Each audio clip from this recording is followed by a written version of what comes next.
welcome to the GPEDC monitoring webinar on indicators 2, 3, and 7. My name is Anna Whitson, and I'm joined here in New York by my colleagues Liz Chung and Yuko Suzuki from the UNDP side of the Global Partnership for Effective Development Joint Support Team. We have our colleagues from the OECD side of the Joint Support Team, Nathan and Alejandro in Paris, who you can see on your screen. So today we're going to cover indicators 2, 3, and 7, 2 being the CSO enabling environment, 3, public-private dialogue, and 7, mutual accountability, in a session hopefully lasting about 90 minutes. We'll have short presentations from our colleagues here, and then we'll have plenty of time for an interactive Q&A session after that. So just a couple of housekeeping items before we start. So to cut down on the feedback noise, we've muted all participants on the call.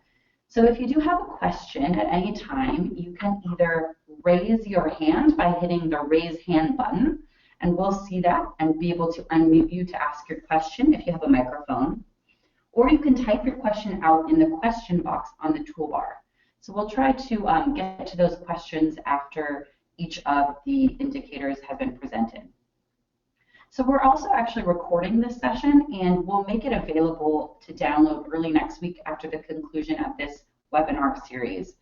So at that time, we'll also circulate the PowerPoints used in the series, as well as a link to all the monitoring documents, which are currently housed on our Global Partnership community space, unteamworks.org/GPEDC. But if you'd like a copy of the presentation that you're looking at today in advance of that, you can actually click download under the handouts section on your toolbar to access that presentation before we circulate next week. So with that, I'm going to hand over to my colleague Yuko to begin, and she's going to quickly provide some background on the monitoring process before we dive into the indicators. Okay, thank you very much. I wanted to just sort of go through a quick sort of slides in terms of how the monitoring approach, what are the kind of monitoring approach that the Global Partnership Effective Development Corporation use, what it means in terms of the global light country focus, and some of the broader sort of aspects in terms of the timeline and processes, and what are the roles and responsibility of the different stakeholders in this monitoring exercise. So I will start with the first slide, which actually looks at the monitoring approach, which is the global light country focus. Country leadership in monitoring is quite essential for the global partnership monitoring exercise. And what it means is that the data collections and validation is actually led by developing country governments in consultation with in-country development partners, including providers of development cooperation, civil society organizations, private sectors, parliaments, and the foundations, as well as the academia, as they see the need at the country level. And also the data collections and validation needs to be grounded in existing national processes when possible, meaning that the data collection might be already going through a country-level aid management system if the government or the country has such a system, and also embedded in the mutual accountability frameworks or any sort of a coordination mechanisms that might be in place at the country level. And I think the essential part of the monitoring, which is the global light country focus, is that we see the monitoring process and findings. And in terms of the dialogue around that, is really about sparkling the discussions, with the different multi-stakeholders at a country level, and then see what are the actions and what are the progress and challenges that the jointly at the country level needs to address, and therefore to ensure and then strengthen the accountability of development partnership at the country level. Global light, meaning that the global coordination is led by the OECD UNDP Joint Support Team with a limited role in terms of coordination of the aggregations and analysis of the existing data.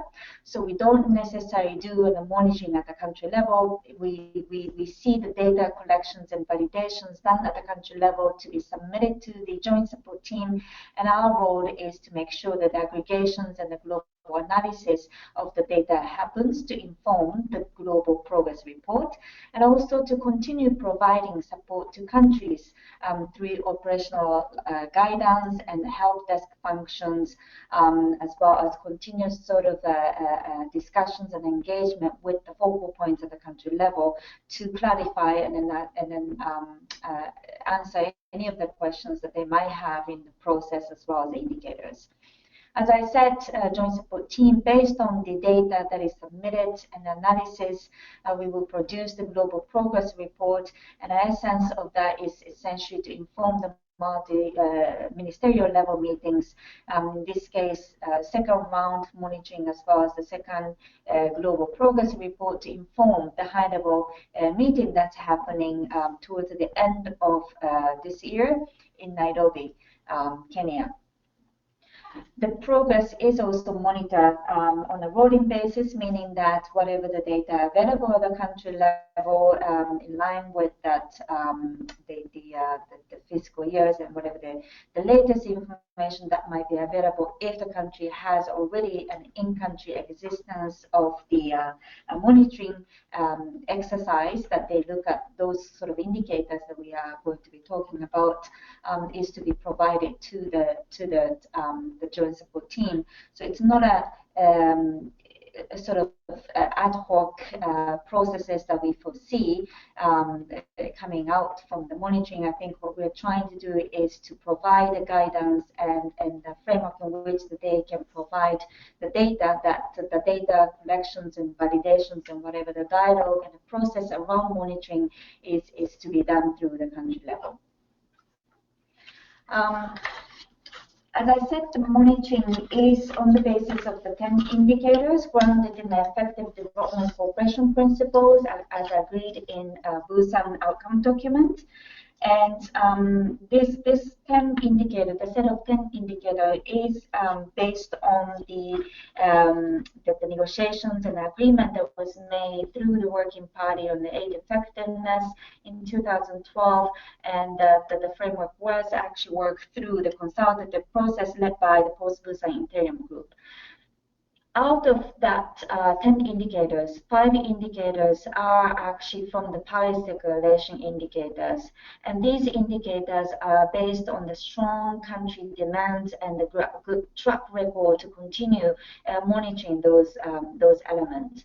And we also now have new indicators in the Global Partnership Monitoring Framework that looks at the results at private sector, CSO enabling, environment, transparency, and gender. And for this webinar, we will be talking about the CSO enabling environment, indicator 2, public-private dialogue, indicator 3, and also the indicator 7, which actually was also undertaken or monitored through the Paris Declaration indicator, which is the mutual accountability indicator. So for those indicators from the Paris survey, the baseline is set for 2010 data. For new indicators, such as indicator 2 on the CSO enabling environment, indicator 3 on the public-private sector dialogue, the baseline is set for 2013 or 2015, depending on when this indicator was piloted. And for the indicator 2 and 3, particularly, the baseline will be on 2015. Just a little bit more depth in terms of the 10 indicators. So the indicator 1 looks at the results, focus, principles, and then also the ownership around that is looking at the extent of use of country result framework by cooperation providers, and this is monitored at the country level. The indicator 2, the extent to which the governments and providers of development cooperation contribute to an enabling environment for CSOs, and the extent to which the CSO are implementing development effectiveness principle in their own operation. Again, this is also monitored through at the country level processes. Indicator 3, the quality of public-private dialogue. As you will also hear more in depth in our presentation, some of the information will come at the country level, and some other will come at the global level existing data. Indicator 4 on transparency, it's at the global level. data collections, and indicator 5 in terms of the predictability, both annual and medium-term predictability. This is at the country level. Indicator 6, aid on budget, again, this is at the country level. And indicator 7, on mutual accountability, the monitoring process happens at the country level as well. Indicator 8, 9, in terms of the gender equality and women's empowerment, in the case of the indicator 8, effective institutions, looking at the strength of the development country systems and the extent to use those. On the quality side, it is done through the global data, and then on the extent of the use, it will be monitored at the country level, and aid being untied at the global level. So those are a brief sort of overview of what are those 10 indicators for the global partnership monitoring framework. Now, in terms of the key steps and timeline for the second round monitoring, as you can see that we are already in the data collections and validation. The key deadline for the data submissions that is validated at the country level is the 31st of March.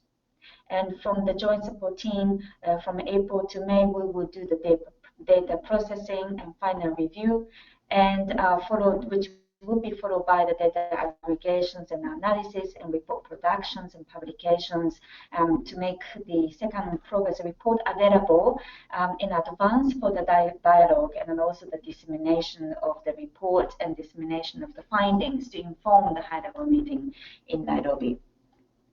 Now, within in this context, particularly on the data collections and validation, country level might be setting a specific milestones to be adapted to the country context. So some of the countries that already do have an aid information management system, they might be drawing the data from that and supplementing any necessary information through a specific milestone that might be set at the country level.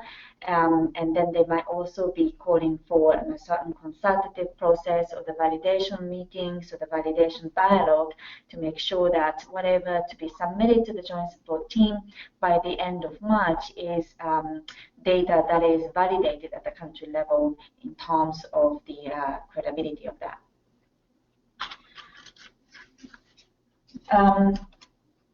This slide basically talks about the roles and responsibility of the different stakeholders in the monitoring process, particularly at the country level. As you can see, the global country focus and country sort of led processes mean the developing country governments takes the lead on that. And in that sense, the national coordinator have been appointed for each of the country, and they will be playing the leading role in terms of bringing together the different stakeholders within the government as well as with the stakeholders on the ground to sort of manage the process of the monitoring, the data collections and validations and consultations. And it will also support reporting to the minister to make sure that the process actually gets the political crowd at the country level in terms of the process, in terms of the consultations, in terms of the dialogue. Providers at the country level through country offices will be playing also a major role in liaising with their headquarters, and in some case, in some countries, one of those provider colleagues might be appointed as a provider focal point that might play a main counterpart liaising with the national coordinator to make sure that engagement of the providers of the development cooperation at the country level is strengthened and making sure that the data collections and some of those processes are followed through, and also to make sure that the facilitation of the consultations and the validation process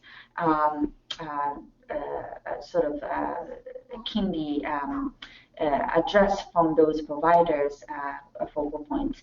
And sometimes some of those focal points might be a chair or the focal points or the facilitator of the development cooperation architecture that might be in country, or sometimes the national coordinator might appoint specific provider focal points to help them manage the process of the country monitoring processes. And in this regard, some of the UNDP or UN focal points might be appointed to play these provider focal points. But for each of the provider country offices, we have also asked for specific focal points so that it makes easier for the national coordinator to liaise and communicate. And we got some of those informations, and those information have been provided to the national coordinators so that they are engaging at the country level on data collections and validation. Other partners such as parliaments, CSOs, and private sectors and trade unions, we have also received some information in terms of the focal point for each of the stakeholders who, again, act as the main counterparts, but also to ensure their engagement in the data validation and some of the consultation around the findings. The joint support team is sitting both in Paris and New York, will play a coordination role and then also facilitating the help desk functions to make sure that relevant information and the guidance on the indicators and process are provided to the national coordinators as well as the focal points at the country level. And on a case-by-case basis, UNDP country offices and the regional centers might be requested, and if it's supported or resources available, they might also be able to play a more facilitative role at the country level. The next slide, we talk about who needs to be reporting to the national coordinators for those indicators. I won't go too much details on that, but just to give the indications that some of the information and data that are being asked as part of the monitoring would be provided from the providers' focal points or the providers at the country level. Many of that information that is also needed is actually coming from the government. For the indicator 2 and 3, as you will be hearing from the presentation, there's specific sort of information, the perspective would be provided from the providers, the CSO, as well as private sectors and trade unions. But this is just to show what types of data, quantitative and qualitative information that are being asked in this monitoring processes, and also who will be providing the information to the national coordinator. This actually goes a little more detailed in terms of who will be actively engaged in the different phases of the monitoring exercise. In terms of the preparation, data collection, validations, data review, and final processing. But I think what we want to be sort of highlighting here is that the data, although it's provided from the providers of the governments, we encourage the national coordinators and the providers at the country level to engage in useful and meaningful consultations and discussions to make sure that data is being validated and the process, the monitoring process itself really facilitate the kind of conversation that might be useful to jointly agree some of the actions to take to improve the way the development cooperations and partnership are provided at the country level. So I will stop here in terms of the broader process. If there's no specific questions at this time, I would like to ask our colleagues in Paris to present the indicator 2 and indicator 3. Thank you, Yuko.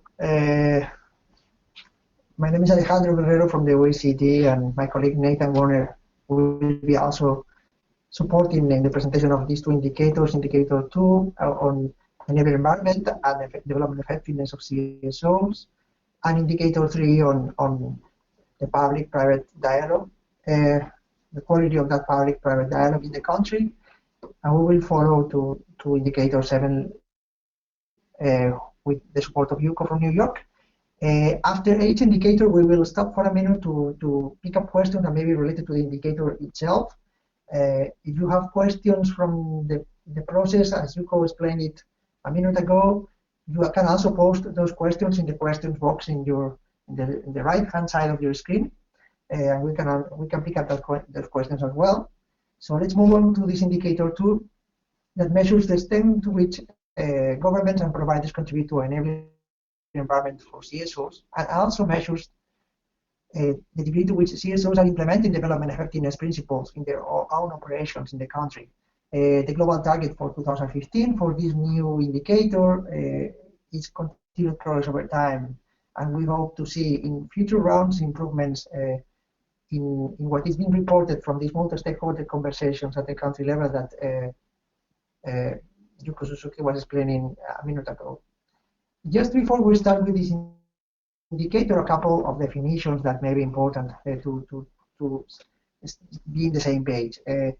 The concept of CSO enabling environment is quite discussed out there in the literature and in the relevant forum, and it's basically the political, financial, legal, and policy context in which is affecting the capacity of CSOs to carry out the work that they try to implement, and that affects the contributions that they can make to development in the country. And it can include aspects related to the legal framework, the policy framework, freedom of association, the right to operate without the interference of any other actors, the right to pursue their own self-defined goals and objectives, etc. It also has to do with the level of institutionalization of existing fora for discussions between CSOs, but also with other stakeholders like providers of development cooperation or the government. And also it has to do with the existence of effective support from these providers of development cooperation to empower CSOs and contributions to development. The second concept I wanted to discuss a little bit is the concept of CSO development effectiveness. In Istanbul, it was agreed some principles on CSO development effectiveness, which are quite similar to the ones that were agreed in Busan. And you can find a longer explanation of which principles are included there in the guide, in the relevant section for indicator 2, but at least include also aspects of the transparency of CSO operations and accountability for the work they do. And finally, this concept that we are going to be using in this monitoring round of multi-stakeholder dialogue. And on this, we always mean a policy process, a discussion, a conversation around development that involves two or more actors, and in the conversation they come as equals into the conversation. They have a common interest in the discussion that they are going to be carrying out, and as I was saying, the basis of the discussion is the quality between stakeholders participating. In this monitoring round, it encourages the participation not just from the government entities and development partners, but also for the participation of CSOs, trade unions, private sector representatives, and parliamentarians, subnational governments. It depends a little bit on the context of every country, but as if it is possible for national coordinators to bring into the table all these actors, the discussion is going to be more relevant. For this particular indicator too, we expect at least to have 3 actors sitting around the table. The national coordinator, the focal point at least of the providers of development cooperation, and at least also the focal point for CSOs present in the country. The objective of this indicator is to assess the extent to which governments and providers are contributing to this enabling environment of CSOs, and also to assess if CSOs are aligning themselves with these principles of development effectiveness. So there are shared responsibilities and differentiated responsibilities for all the actors sitting around the table. And you will see that the questionnaire that is expected to be completed jointly in these multi-stakeholder conversations covers all these relationships, government and CSOs, providers and CSOs, how CSOs themselves align with these principles, and what is the regulatory and legal context for these CSOs to operate. And it will be separated in 4 different models. The information, of course, because it's going to come from a conversation, is going to be qualitative in format. And you'll find that the 16 questions that cover this questionnaire allow you for an answer approximately no more than 500 words. That is like not more than a page. Hopefully it's less. You can be succinct, but we provide to you specific guiding questions that can help you focus the answer into the relevant issues that are connected to this question we're going to be asking you. The other objectives of this indicator, besides generating this qualitative information on what is the situation in each country, is to spark this kind of multi-stakeholder dialogue around development that in some cases is already happening in CSO, donor, government platforms of dialogue. In other cases, it's an opportunity to start a conversation that maybe hasn't started in the country. So many countries told us that they saw this indicator as an opportunity to start this type of conversation in a constructive way in between the different actors to have a consensus or a common view of what is the situation in the country and how can they work together better for development. Finally, reporting on this indicator is also trying to incentivize change in the behavior of the different actors to align them better with these principles of effective development cooperation. As the rest of indicators in this monitoring framework and in this monitoring round is based on the Busan commitment related to expanding or improving the enabling environment for CSOs and to mobilize CSOs to align with these principles of development effectiveness. So let me divide my explanation on this indicator in two parts. Now I'll just cover the questionnaire itself, and I will walk you through the questions, and then I'll explain how it's expected in most cases for the information to be collected through these multi-stakeholder conversations.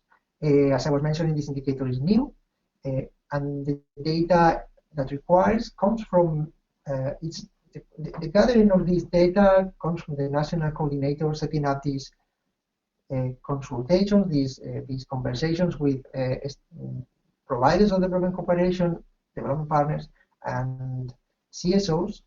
And the questionnaire has 4 modules. The first module covers the space that exists in the country for this type of multi-stakeholder dialogue around national development policies. And you can see in the 3 first questions here, the first question focuses on the level of consultation that happens for CSOs to provide input and insight in the design, implementation, and monitoring of national development policies. The second question focuses on the degree to which CSOs have the right to access government information in areas that are relevant for them.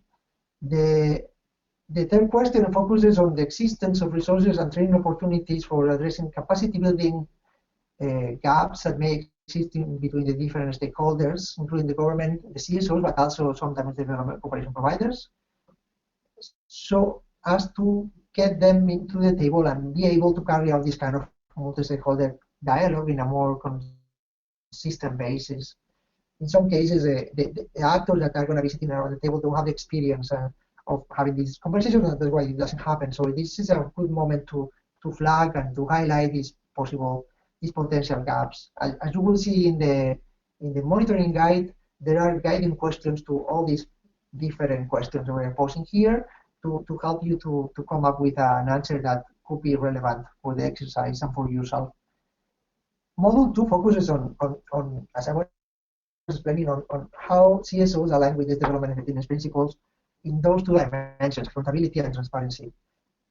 The 5 questions included here, as you will see, cover all these aspects. To what extent CSO managed processes and executed projects are in place to address transparency and multiple accountabilities in CSO operations. Question 5 focuses on to what extent there are CSO initiated coordination processes to facilitate the consolidation and inclusive CSO representation in policy dialogue. So if there are umbrella organizations or CSO networks or consultation practices in place in the country that help to coordinate these views together. Question 6 focuses on the mechanisms that may be in place to facilitate coordination and programming among CSOs if they operate in a fragmented way or they operate in a consistent way, coordinating and being strategic in the way they contribute to development from the different strengths and comparative advantages, and with other development actors, so there is no competition or overlapping in the work that CSOs are doing in development in the country. And 7 focuses on the existence of other significant initiatives related to CSO development effectiveness principles being implemented at the country level that you may want to highlight.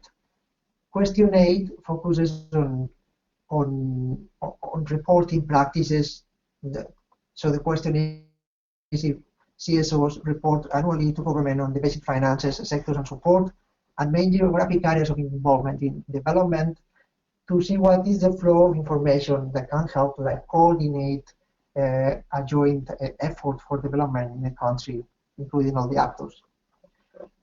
Modules 3 and 4 focus on the relationship between development cooperation providers and CSOs, and on the legal and regulatory context for the operations.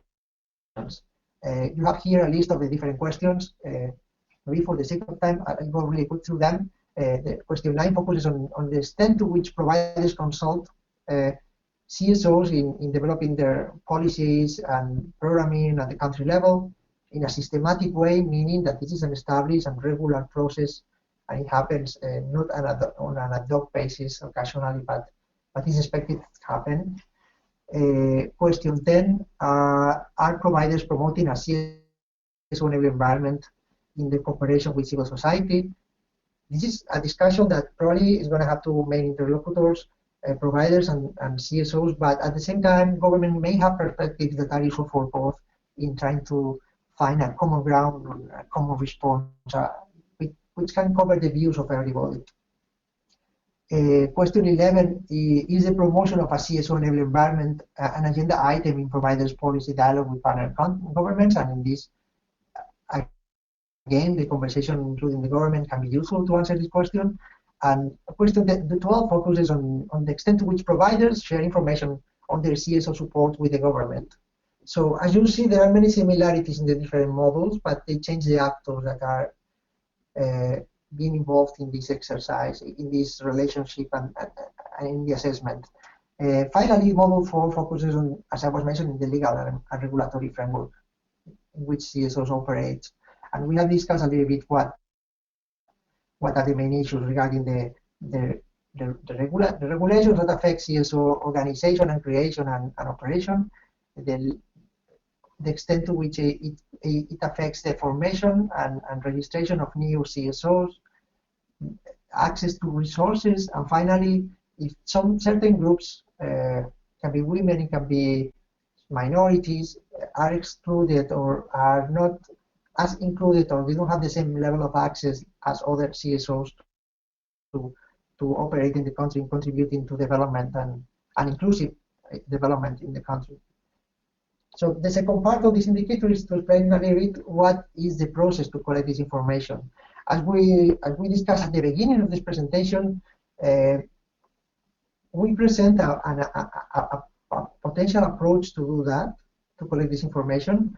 In some countries, there may be a platform of CSOs and donors and providers and the government already having these kind of conversations or similar conversations, and that might be the forum to bring this discussion.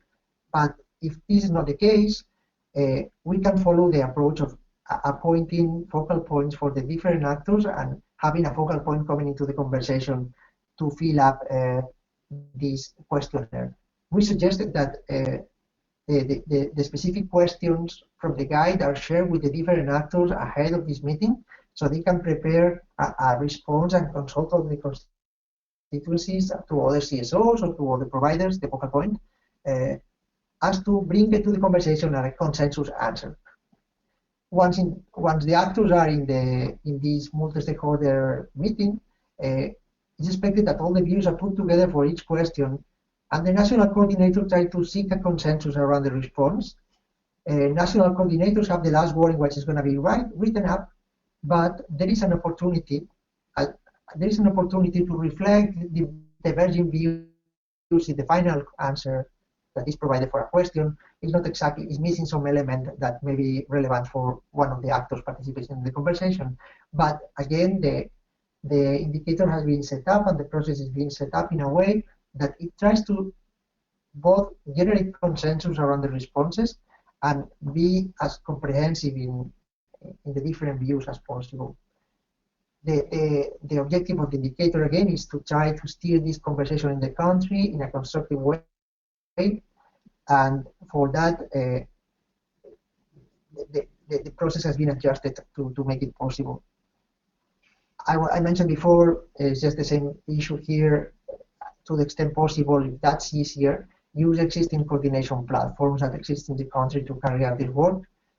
In some cases, national coordinators haven't felt they had the experience or the knowledge or the practice to carry out this conversation with different actors. And on the one hand, they have seek the help of other colleagues through the government, maybe in other agencies, in other ministry, or maybe within the same ministry, that they keep the conversation with CSO entities, and they have brought this colleague to help in carrying out this conversation. In other countries, they have resorted to a consultant that can play this mediating role in the conversation and steer the conversation to constructive answers, and that's also possible. We have shared terms of reference in the community space that describe the role and expectations of each actor. So for focal points for CSOs, there is a particular terms of reference in the community space where it describes what are they expected to do, what characteristics these focal points should have in terms of reach to the network of CSOs, understanding of the concepts of development effectiveness, etc. And we hope that this guidance can help find good candidates that can bring into the conversation a constructive discussion on how to move forward from the bottlenecks and challenges that can be identified through the conversation. On this, you will also find in the community space of the Global Partnership at UN Teamworks a list of suggested focal points for CSOs in each country. This list has been composed by the different global networks of CSOs, and they have selected candidates that would understand and meet very well the requirements of these terms of reference. So feel free to use these candidates and reach out to those candidates. The contact information is there for them. If you don't have a good candidate in your country to represent CSOs in a consistent way, those are good candidates that are suggested for national coordinators to fill up this role, and it has been useful in different countries that have made quite a bit of progress in this monitoring round already. So this would be the overall approach for indicator 2. So just to summarize, is the approach, it is based on multi-stakeholder conversations where CSO focal points, provided focal points, and the national coordinator answer together this questionnaire. They try to come up with pre-filled questionnaires before the meeting and try to achieve a consensus around the answers. If for some answers there is no possibility to reach a consensus, there's an opportunity for this kind of minority reports to flag divergences or to add a comment to the specific answers. The result will be a broad picture of what is the situation in the country regarding CSO and environment and development effectiveness of CSOs in the country. Maybe we have some questions? Yeah, so we do have one person with their hand raised. So Khalid Mansour. So maybe I will now unmute you and you can talk. And so if you can introduce yourself and you can ask your question. Thanks. Do you hear me? This is Khalid. Do you hear me, please? Yes. Good evening and good morning to everybody where you are. I'm Khalid Mansour. I'm working for the Danish Rep office in Palestine, in Ramallah. Actually, I have a few questions from the last session, but I will start a few from Nicole's introduction about the role of the provider. I guess I'm a focal point as a provider, and as you know, Palestine, I started to communicate with national counterpart at the Ministry of Finance and Planning to see if they have a national coordinator. They didn't reply yet. So the system in Palestine is not there, I think, for this monitoring exercise and this round. Especially this is complicated because it requires a huge work in data collection, coordination, etc., etc. And also in Nicole introduction about facilitate engagement of other providers.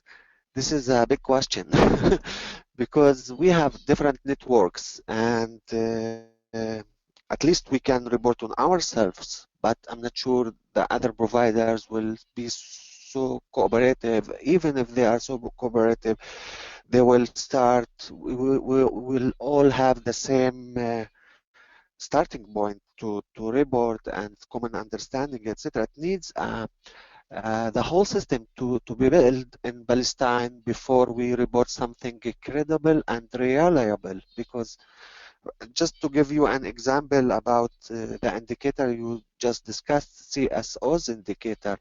Here in Palestine, we have 3,000 CSOs working, if it's not more.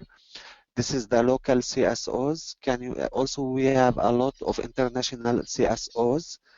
So it's a matter of representation with all those questions you just mentioned. It requires a lot of focus group discussion, a lot of arrangements, otherwise it will be subjective and maybe with a lot of constraints to reflect the reality in the ground. Yeah, my concern, I'm considering this a learning ground, and I will keep learning and learning as much as possible on this process, maybe for future rounds. I'm afraid that the deadline 31st of March is totally unrealistic in Palestine. No national partner, no network, etc. But this is my main concern at this intervention. But also there's a lot of issues regarding the data collection, whether the state collect the data or not collecting the data. This needs to be coordinated directly with the national coordinator, because as a provider you cannot impose things on your the country you are working on, and as you said, it needs to be led by the government. What I'm seeing my role now is trying to advocate as much as possible, but you know, it's a small donor here in Palestine, Denmark, to advocate to have this system and helping Palestinian Authority, it's not state yet, to start working on this important but also very complicated task. Yeah, thanks a lot. Okay, so yeah, thank you for your question. Yeah, thank you very much for your question. In reality, the bad news we had so far on this issue is that Palestine hasn't confirmed participation for this monitoring round yet. And part of the reason probably is that there are difficulties with the government to carry out this work, in particular in this context that they are in right now. So that is bad news, because Palestine participated in the previous round, but we hope that past this momentum, they can join in the next monitoring round. But you raise important issues on how coordinating all these other providers, both for the national coordinator when he requests data to them, and also for the provider focal point in playing this role of gathering the views of these other actors around the table. Providers at headquarters have agreed, the DAC members, bilateral agencies, multilateral agencies, World Bank, etc., in participating in the exercise. And they are appointing contact persons for all the country offices in countries where the that they are participating in this monitoring round, and probably this is the case of Denmark as well. These contact persons are aware of the process and are being informed by headquarters on the importance of this round and the participation of their own agencies in the exercise in an active way to have really relevant and representative data of this agency at the global level as well in the end. So this information on the contact persons for each country office of each provider is being facilitated in the community space to national coordinators and potentially also to providers focal points. That helps them to reach out to these other actors in the country. So we hope that helps to minimize the challenge that can be to engage all these actors and to provide the data at the country level. If I may also coming in from the New York side, I think we are very much aware of some of the country having a very different situations in terms of where they are in the coordinations and some of the processes and mechanisms that are in place. And I think in that sense, perhaps what we might need to be looking at is that this monitoring process as an incrementary process in a way that, at the end of the day, the monitoring is not just about gathering data and then sort of validating the data. It is about, how that evidence or how the conversation actually will start in looking at the elements that providers and the development, the governments and the development stakeholders at the country level will jointly work together to improve the kind of qualities and effectiveness of the development cooperations and partnership at the country level to support the implementation of the national development goals and the priorities and so on. So I think in a way that if there is any sort of a priority or the important key indicators that you could see from the set of the 10 indicators, and then perhaps start sort of having even a smaller conversation with some of the government focal points, even at the sector or the certain level, perhaps sort of trying to do everything all at once within a very short time might be quite challenging in the case of the Palestine, but perhaps some of the conversation could actually start using the monitoring exercise and a conversation around that. So I think in terms of having a focal point, as Alejandro said, that perhaps that might be a starting point, and also have some conversation with some of the government colleagues, the ministry, and see how jointly at the country level, some of those how of the development support can be improved, and within that context, some of the indicators might be useful to facilitate that kind of conversation. Thank you, Yuko. If there are no other questions on indicator 2, we can move to indicator 3, that actually many of the things we were explaining about indicator 2 apply to this other indicator as well, because it's also based on a multi-stakeholder dialogue in between the government, private sector representatives, maybe trade unions and CSO focal points as well in the conversation, and providers. And it's also based on answering questions in this collective way, collegiate way, and it's basically the same process to answer questions, although it's just 4 questions. So it's a shorter questionnaire. Let me go to this indicator, which is focused on assessing the quality of public-private dialogue in the country, as this is a proxy for the engagement of the private sector in development. So the thinking in Busan was that how can we measure the engagement of private sector in development, not just in monetary terms, but also in what is the quality of this relationship. And a good proxy was to look at how the different actors are at the moment having a conversation or not, and what is the quality of this conversation, and what are the resources available to have this conversation in an effective way. And the target for 2015 is, as you can see here, is continued progress over time. We are setting the baseline for the future. This is one theme that is going to be very relevant in this 2030 agenda and the achievement of the Sustainable Development Goals, and having this good work together in between the private sector and the public sector is going to be fundamental to achieve these goals in many countries.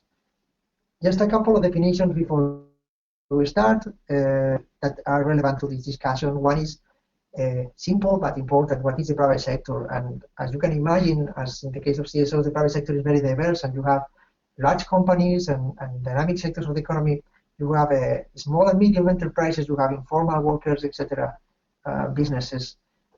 All these actors are difficult to blend together into a single focal point. And as you will see later in my explanation, we suggest to appoint at least two focal points, one for these large companies and firms in the country, and another focal point that can represent the small and medium enterprises, the SMEs present in the country, because their challenges are quite different, and the access to the conversation is also a bit different, but also relevant because both are important job generators and creators of growth in the economy. The second concept that I wanted to highlight is the public-private dialogue. And the definition is what is this engagement mechanism to ensure more inclusive and sustainable policy reforms through a structured and participatory reform process. This is basically the existence of institutionalized mechanisms to have a conversation in between the public sector and the private sector. It made more sense, and it's easy to identify when you think on the sector level, and maybe or maybe there is a competitiveness commission in the country, or there is a place where business associations and the government discuss on future priorities and investments and how to improve the business climate in the country, or how to address or how to enhance poverty reduction strategies in the country. All these venues are potential fora for this kind of public-private dialogue. As is explained in the slide, the PPPs are diverse, and they can be broad in scope or more narrow at the sector level. It can be rural or urban. It can be national or subnational, the coverage that they have. In most cases, they are a combination of these multi-actor conversation, supported by technical working groups or secretariats that keep the structure going on over time. And there are some examples here at the bottom of the slide, the Vietnam Business Forum or the National Competitiveness Council in the Philippines, but also in Colombia, are examples of these PPV platforms. A little bit of background on this indicator I started to explain before, but this comes from the Busan commitment to enable the participation of the private sector in the design and implementation of development policies and strategies that can foster sustainable growth and poverty reduction. And the objectives of the indicator on measuring or assessing the quality of public-private dialogue is first, assessing this quality at the country level, in providing qualitative information that can describe what is the situation, provide a snapshot of what is the situation in the particular country for the 2016 monetary round.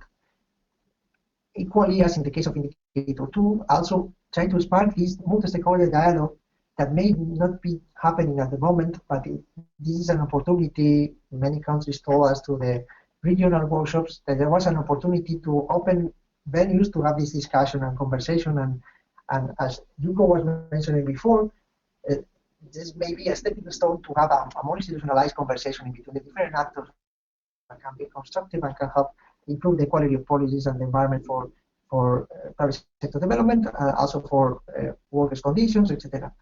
And finally, the objective of the indicator is always to incentivize this behavioral change in the different actors so the conversation can happen and the contribution of the private sector to development can be more relevant and broader. The first part of my explanation of the indicator will cover the questionnaire as before, and the second part a little bit of the process that I already highlighted before. Just to start, that this indicator is composed by 3 models.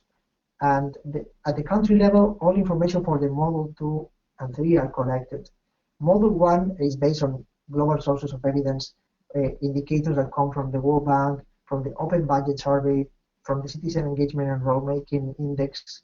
These indicators have been highlighted as relevant to describe what is the context for the legal and regulatory context for this public-private dialogue to happen. This is an input that it's been shared with national coordinators in the country spreadsheet or line survey, the data reporting tool that have been shared with national coordinators. And when they select their country, the numbers for the most recent estimate appear there. And this is an input that can be brought to the conversation with the other stakeholders to see, well, how do we compare with other countries in these different indexes, and how can we improve the situation? This is the purpose of Model 1. Model 2 is the one that you have to carry out through multi-stakeholder conversations, as before, as in the previous indicator. In the case of indicator 2, the idea is that you set up a kickoff meeting for this conversation to happen with the different actors, that you have shared these 4 questions with them in advance. You will find in the guide guiding questions for these questions because they are quite abstract. So you have an opportunity to understand what exactly do we mean by if the private sector is ready and willing to engage and interact with the government. And you also see that there is a possibility to rank from 1 to 10 what is the perception of the different stakeholders of the degree of readiness and willingness of the private sector, for example, to engage and interact with the government. And 1 meaning weak and 10 meaning strong. And it's expected that a measurement is agreed, but the focus of the answer should be the narrative, the qualitative write-up that the national coordinator is going to be finalizing with the inputs from other stakeholders in the conversation. Question 18 flips the focus to government. So if the government is ready and willing to engage with the private sector.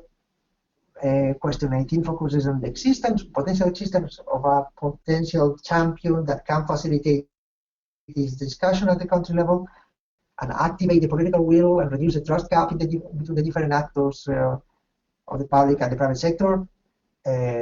Remember, we are in many cases not just government and private sector focal points are being invited to the conversation. In some countries, they are also inviting trade unions and CSOs. So the views can be more rich in answering this question. And question 20 focuses on reporting if there are logistical, financing, and capacity building instruments available to support this PPD. The questionnaire can be answered in general for the broad context of the private sector situation in the country, or it can be answered focusing, for example, in the most important sector in the economy. Imagine that in a particular country, the agricultural producers are the main job generators and the most part of the economy. Then maybe having this questionnaire answered with a sector focus can be also helpful to make more specific these questions and make them more relevant to start to create this dialogue starting in this particular sector that is relevant for the economy. So you can choose which focus you want to give to the conversation to make it relevant at to the country context. As I already went through this a little bit, the process to collect this information is to set up this multi-stakeholder dialogue meeting, inviting focal points for private sector, as I was mentioning, ideally 2, one for large companies, dynamic sectors, another one for small and medium enterprises, if not one that can represent both trade unions, providers of development cooperation, and CSOs, possibly parliamentarians if you have a focal point for the parliament suggested in your particular country. And after this conversation has happened and the findings have been reflected into the questionnaire of the national coordinator, it can be shared around the table in the reporting, the final reporting of all the indicators that are going to be submitted to the joint support team of the global partnership. So there can be a consensus at the country level before submission or an opportunity to feedback into the responses before it comes to us. It's important that when it comes to us is the finalized, revised version that the country itself as a whole wants to submit to us. led by the national coordinator. Finally, as in the case of the previous indicator, the methodology to collect the information is set to create consensus around the responses, and there is this opportunity to flag the emerging views to the national coordinator if there are specific opinions or comments to make to some specific answer. There is a third model which is optional, and it focuses it's a quite comprehensive assessment that has generally to be carried out by a consultant, and it's optional for national coordinators if they have a public-private dialogue platform in the country that they want to assess against other platforms around the world, so it can create help them identify strengths and weaknesses and ways, and also see other approaches that can be useful to improve the quality of this existing PPV in the country, platform in the country. We have terms of reference in the community online community space, and they are linked also within the guide, the monitoring guide. If you wanna carry out this work as a national coordinator, let us know to the joint support team, and we will support, provide you technical guidance on how to do that. A few countries have indicated that they would like to do this exercise, and you may be among them, and we welcome this particular additional complementary evidence that can be useful always to the country level. This is a little bit the purpose of this second part, being able to compare your good experiences with others. So we will move now to indicator 7, but first we'll pick up some questions if there is any question from the participants. So for the moment, no, but maybe we can wait 1 minute or so. Yeah. So you have options to raise questions. One is typing the question in the question box in the right-hand side menu in the screen, or you can raise your hand in the relevant section in that same menu. So we can, if you have the microphone capabilities in your computer.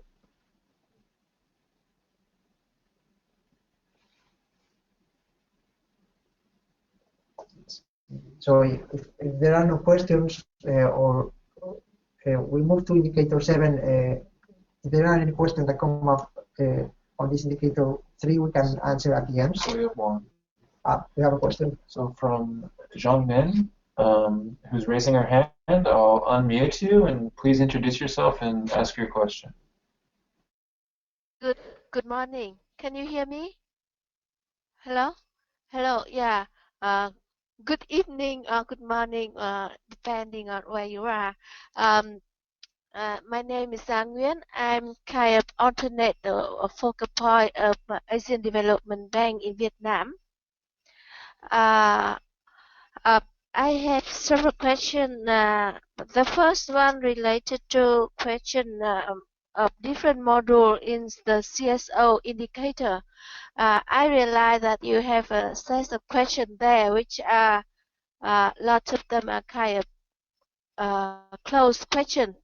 Understand during the multi-stakeholder dialogue, whoever the facilitator, maybe national coordinator or the consultant hire to facilitate the discussion.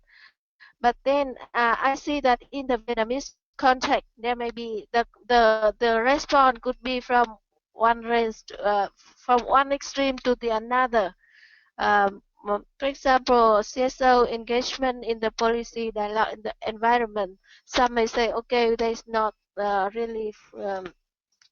Some CSO may say that yes. Some may say no.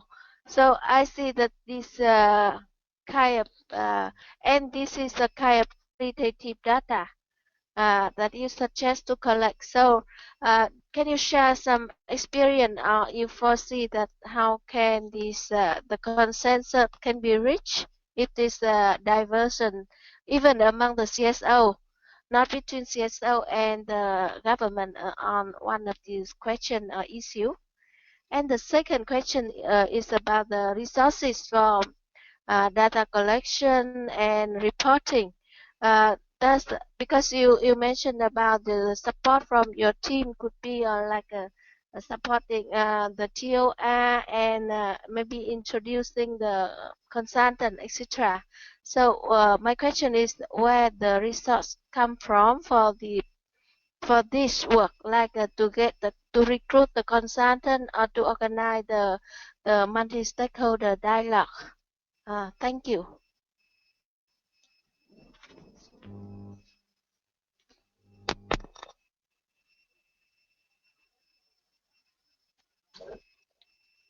Okay, thank you very much for the question. The first question on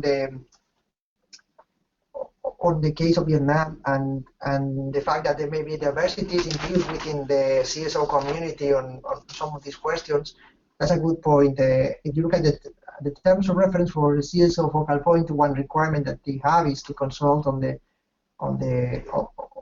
other CSOs in the country to come to the table with a view which is comprehensive of all these diverse views.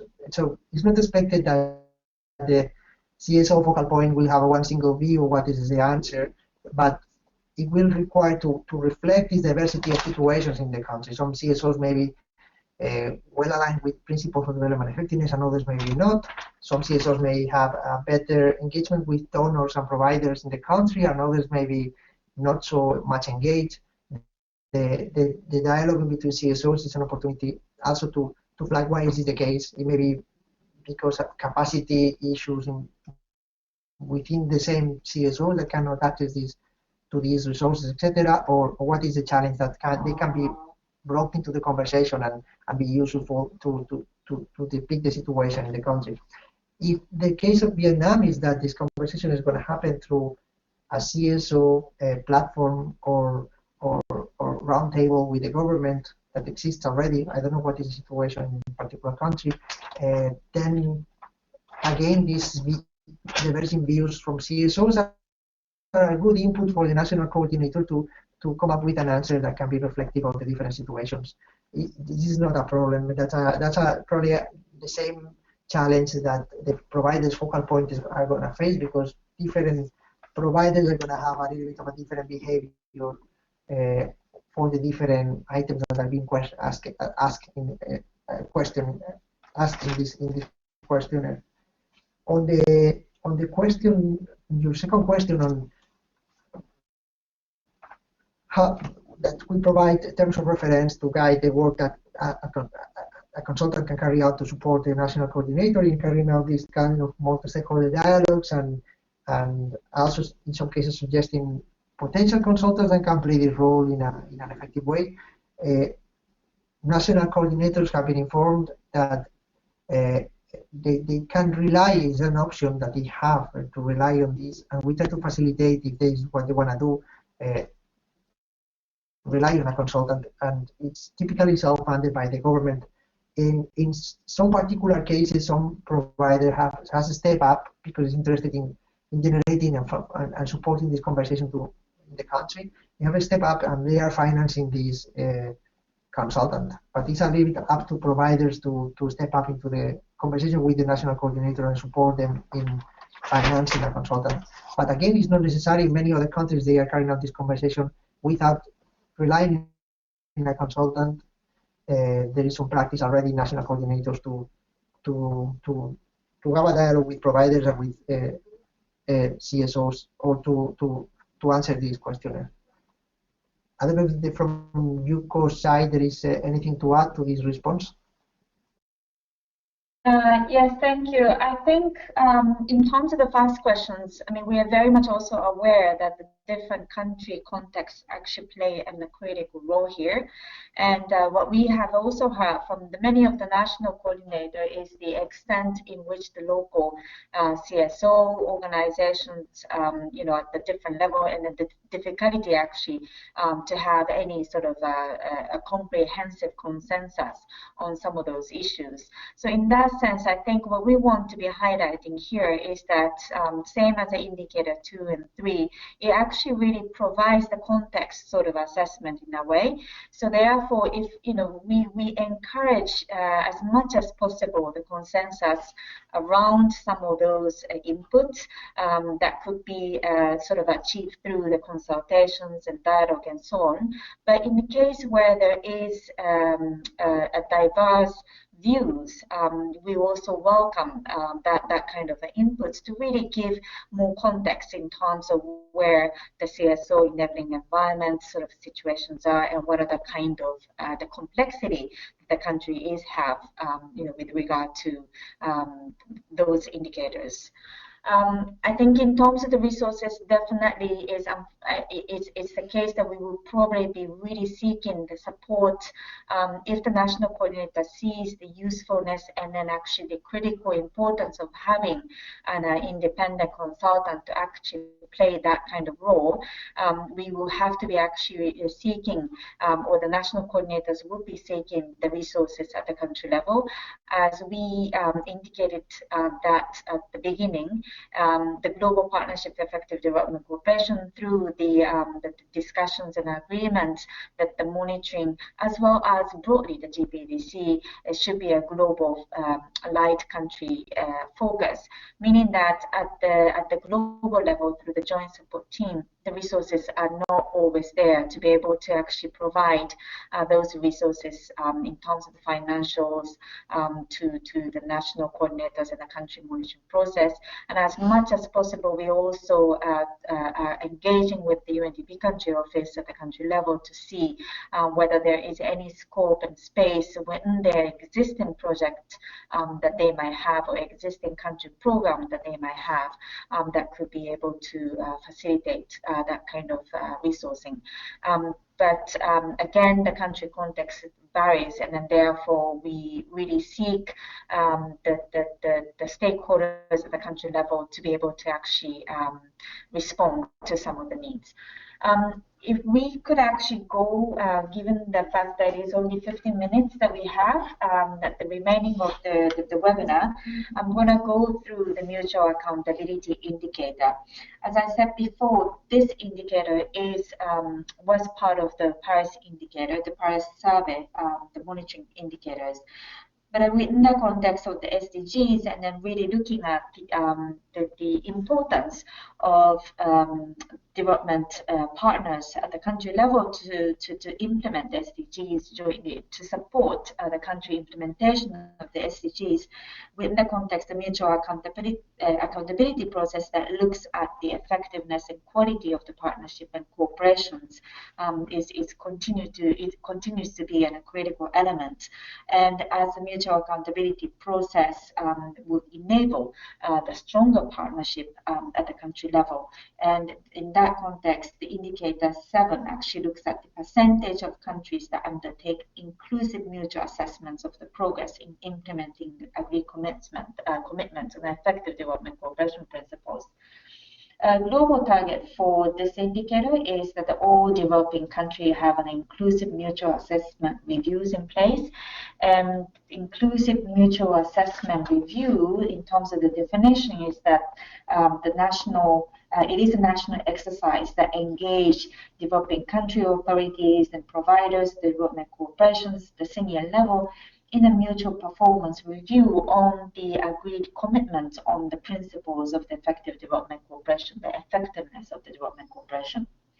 And inclusive in a way that the review should ideally be conducted through inclusive dialogue involving all relevant government ministries, such as line ministry, relevant departments, central as well as the local level, as well as the providers of the development cooperation, the bilateral, multilateral, and global initiatives, and non-executive stakeholders such as parliaments, private sectors, and civil society organizations. The view of the non-executive stakeholders in this process is also very critical, because at the end of the day, the development impact and that the way the development cooperation is provided at a country level is everybody's business. And in that sense, the inclusivity of the dialogue is one of the things to be highlighted as well. A little background on that is that the objective of this indicator actually measures the progress made by developing countries in undertaking mutual assessment review. And in order to really incentivize stronger and more inclusive accountability mechanisms at the country level, and also to ensure the participation of all stakeholders in the mutual assessment of progress. In that sense, underpinning commitments actually come from the Paris, Accra, and Busan. In Paris, there was a commitment to jointly assess mutual progress in implementing aid effectiveness commitments. In Accra, it has actually the broadened in terms of the assessment review. That there is a need for a stronger parliamentary scrutiny and citizen engagement to make sure that whatever the mutual progress and accountability actually is one of those inclusive ones. And in Busan, the commitment was to encourage participation of all development cooperation actors in these mutual assessment review process, and to agree the country-led frameworks for such an accountability to monitor progress and promote the accountability, mutual accountability. Important to highlight here, as you might know, that there is also a national mutual accountability survey that is undertaken for the UN Development Cooperation Forum, that is done and led by the UNDESA together with the UNDP, and this particular indicator draws on the questions from those mutual accountability survey. And if you have been engaged in any of those surveys that had been undertaken in last year to inform the DCF, you will see that there's a quite a more in-depth questions that are being asked in the mutual accountability survey, and this particular indicator for the global partnership actually captures the essence of those specific questions. So we see that in countries where the mutual accountability survey was undertaken, the process is in a way to consolidate and engage with the dialogue as to some of those questions being asked there. So in terms of the measurement, the methodology does not change compared to the first monitoring round, as well as those that are coming from the Paris Declaration survey. And it's essentially just asking the 5 key questions. First of all, looking at the policy, enabling policy or the strategy, defining the country development cooperation priorities. Secondly, whether there has been any specific country-level targets for the principles and commitments for the effective development cooperation were set for both the developing country governments and the providers of development cooperations. Thirdly, whether the assessment towards these targets have been undertaken jointly. And then fourthly, whether the process in review and the dialogue around that, whether the non-executive stakeholder have had and the local government have had been engaged actively in that kind of conversations. And then lastly, whether the comprehensive results of such exercise actually being made public in a timely manner to inform whatever the high level or the political or the policy dialogue that might be happening at a country level. So the measurement of that at the country level is that a country is considered to have a mutual assessment of progress in place when the response to at least 4 of the 5 questions is being answered as yes. So that's the kind of required data, and in a sense that if you look at again the table of the set of 10 indicators, the data is coming from the government, but I think this is where we also need to we would like to underscore the importance of an engagement and discussions around those questions. Because that sort of discussions and the dialogue itself could also strengthen the kind of conversations the country has in terms of how to improve the ways in which development cooperation is provided and the way in which development partners are supporting the development agenda at the country level.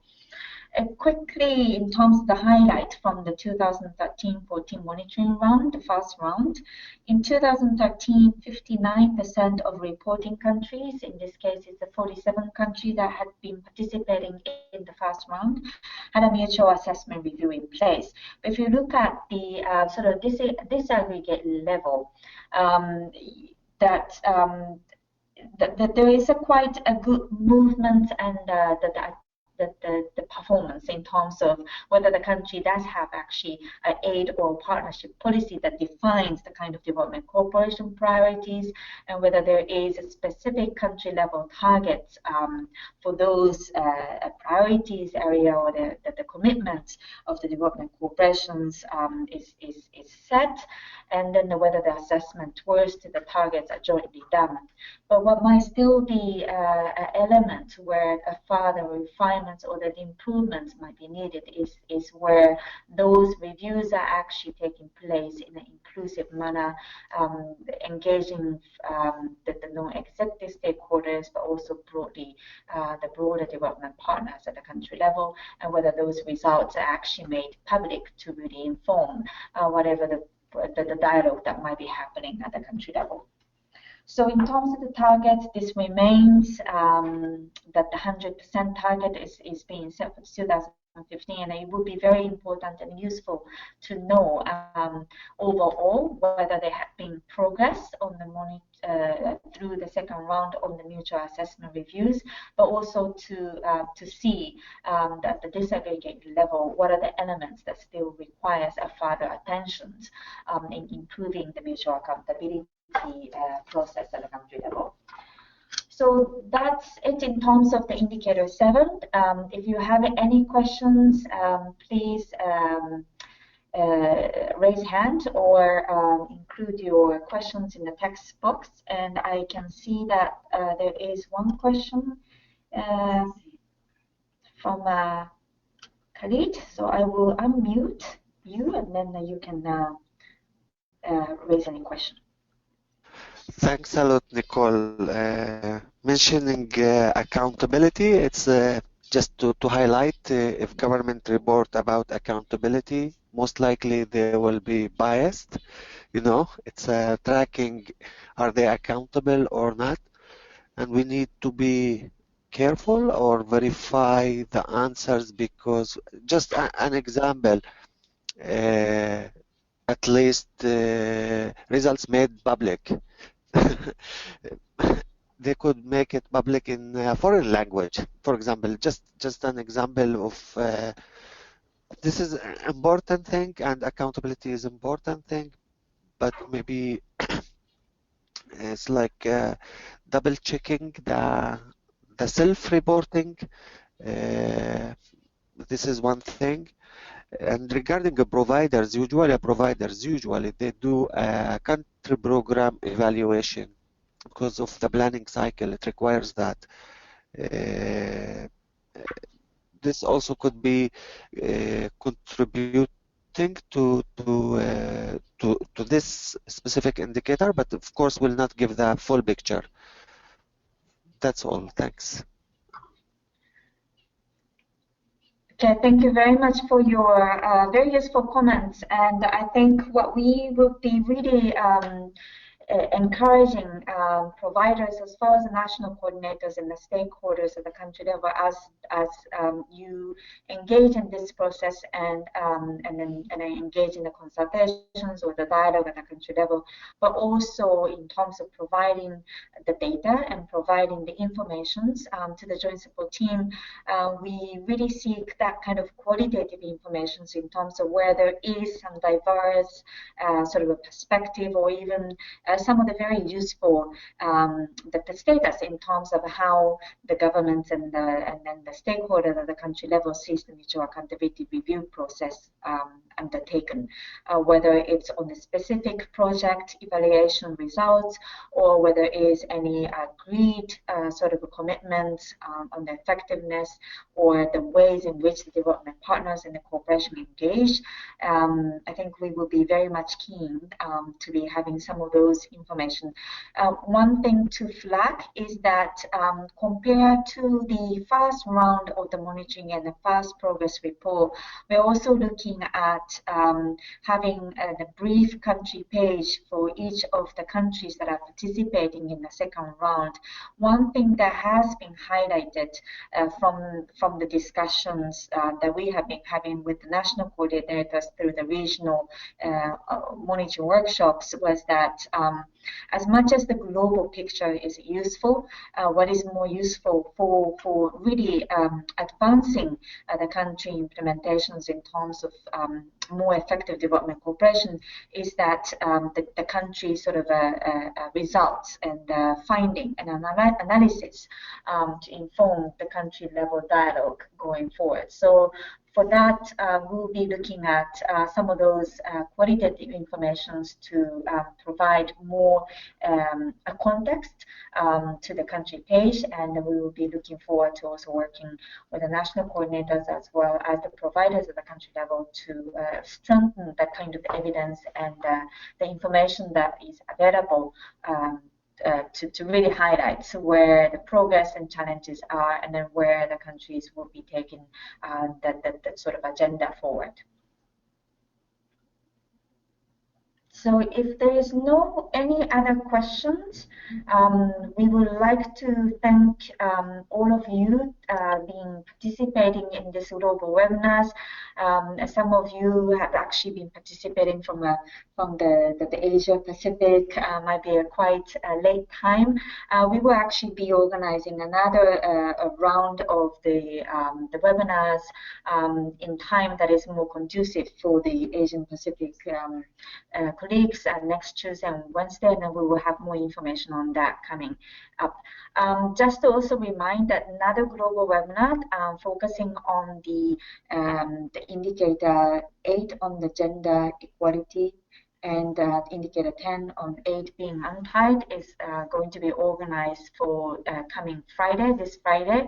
You will also receive some information on that, and then we will look forward to participations, and I'll also look forward to working with you in making sure that the support to the second round of monitoring is stronger, and that we have a very useful evidence going into to inform the high-level meeting as well as also the global discourse on the development effectiveness. Thank you very much.